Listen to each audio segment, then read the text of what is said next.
بقالي كام يوم عند ماما، وبرغم انهم كانوا كام يوم مليئين بالاحداث، ولكن اوقات كتير مش بنحب نضيع اي لحظة في توثيق اي حاجة. بنكون حابين ننبسط بكل لحظة ونلاقي نفسنا نسينا نفسنا، احنا مين فين بنعمل ايه. المهم ان احنا هنا، ربنا يديم علينا اهلنا وكل لحظة حلوة في حياتنا. وبما اني كنت في مدينة نصر فقلت انتهزها فرصة وافطر وانزل عباس العقاد علشان نجيب لبس العيد. انا قضيت عمري كله في مدينة نصر، وبالاخص كنت حافظة شبر شبر في عباس العقاد.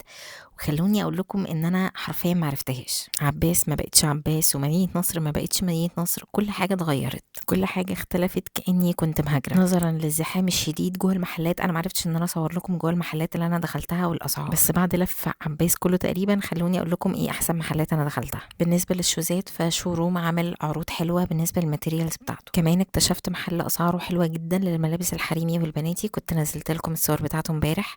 هو 99 وعامل تخفيضات 50%، حاجات مودست وباسعار بتبدا من 200 جنيه تقريبا. يعني ممكن يجيب طقم العيد تقريبا في رينج 500 جنيه، وده طبعا حلو جدا بالنسبه للاسعار والعبث اللي بيحصل الفتره دي. وطبعا ما نسيناش قلب مامي، وبعد لف كتير برضو لقيت ان ما فيش حاجه ينفع انه يعيد بيها الا في ضجه، وهو في شارع احمد الزمر. وكنت حابه اشتكي كل محلات ملابس الاطفال، لان والله حاسه الولاد مظلومين جدا مقارنه بالبنات. المحلات كلها بدون مبالغه بنات الا رفين كده ولادي، وكل الاعمار. انتي وحظك بقى، لقيتي مقاس وحاجه تليق عليه تمام، ما لقيتيش روحي خلفي بنت وما تتعبيناش معاكي. وده كان موجز للكام يوم اللي فاتوا، والكام يوم خلصوا واختتمناها بفطار محشي وبانيه. وفي الغالب بنزود الخضره في المحشي عشان ده بيقلل امتصاص النشويات.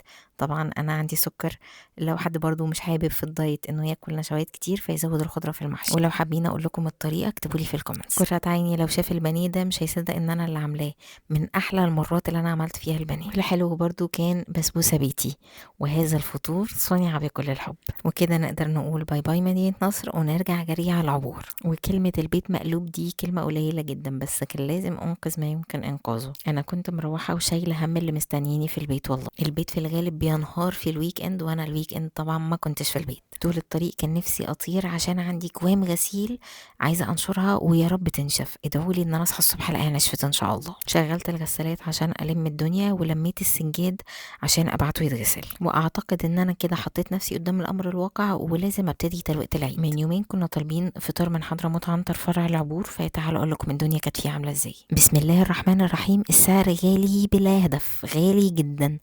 طاجن ورق عنب بالكوارع ده كان ب400 وشويه، و99% منه كان ورق عنب. نفر اللحم كان محتاج اللحم يستوي اكتر، والرز الكميه مش كبيره ابدا. السلطات بالنسبه لي ده كان فارغ، يعني ما كانتش فيه كميه ابدا. انا بحاول اوريك مشكلتي كانت ان الكميات قليله جدا مقابل السعر. الاكل ما كانش مخدوم، معرفش دي مشكله رمضان ولا هما كده. كمان قبل كده كان بيبقى حاطط مع الرز زبيب، كان الاكل بيبقى مخدوم اكتر. لا ما لقيتش كده المره دي الصراحه. وباي باي.